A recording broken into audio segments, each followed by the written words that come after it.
আমার ফাইনাল লুকটা দেখো, সেজে গুজে বাপের বাড়ি চলে গেলাম। তারপর ওখানে গিয়ে একটু ভিডিও করলাম, গাছগুলো দেখে পর আমার একটু ভিডিও করতে ইচ্ছে করলো, একটু স্লো মোশনে ভিডিও করলাম।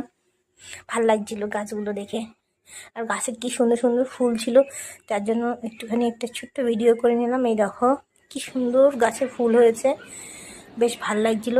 তারপরে আবার ওখানে গিয়ে মার সাথে একটু হেল্প করলাম। বাবা দেখলাম ইলিশ মাছ এনেছে, অনেক বড় বড় ইলিশ মাছের পিসগুলো দেখে তো মানে কি বলবো, এত দারুণ লাগছিল। তাই আবার তার একটু ভিডিও করে নিলাম। এই যে দেখো তোমাদের সামনে দেখাচ্ছি।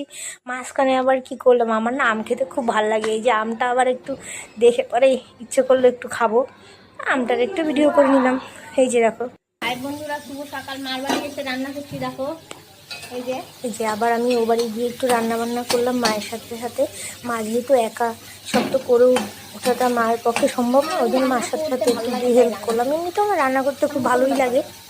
আচ্ছা, এদিকে আমাদের ইলিশ ভাপাটা রেডি হয়ে গেছে। ইলিশ ভাপাটা দেখো তোমাদের একটু দেখিয়ে দিলাম। মা করেছে স্পেশাল তার জামাইয়ের জন্য। দেখতে তো খুব সুন্দর লাগছে, খেতে কেমন লাগছে পরে বলবো।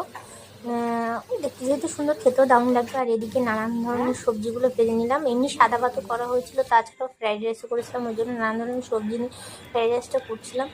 তারপরে এদিকে আবার খাসির মাংসটা রান্না হচ্ছিলো, সেইটা দেখো তোমাদের দেখাচ্ছি। আমি দই দিয়ে মাখিয়ে রেখেছিলো, সব ধরনের মশলা টশলা দিয়ে খাসির মাংসটা আলাদাভাবে করে নিয়েছিলাম। আমি খাসির মাংসটা একটু নাড়াচাড়া করছিলাম, অবশ্য সবই মাই করেছে। মাঝখানে আবার দেখো, আমি আম খেতে যেহেতু খুব ভালোবাসি, সেই জন্য একটা এই দেখো রান্নার ফাঁকে একটু একটা আম কেটে আমটা খাচ্ছিলাম। আমি এইভাবে আম খেলে বেশিরভাগই এরকম কেটে কুচি কুচি করে খাওয়ার থেকে এরকম আস্তে ধরে কেটেই খেতে খুব ভালো লাগে। তাই একটা আম খেয়ে নিলাম। তারপরে এই দেখো সব মোটামুটি রেডি করে, মোটামুটি মানে জামাইয়ের জন্য রেডি করলাম।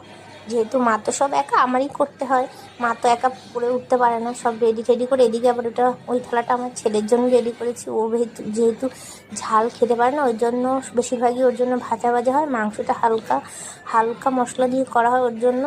আর এদিকে এই যে জামাইয়ের জন্য রেডি করা হয়েছে সব। মোটামুটি খুব বেশি পদ রান্না করা হয়নি। জামাই ষষ্ঠীর দিন দেখো বাপের বাড়ি বসে রয়েছি, কাজ নেই কাম নেই, ঘুরতে যাইনি।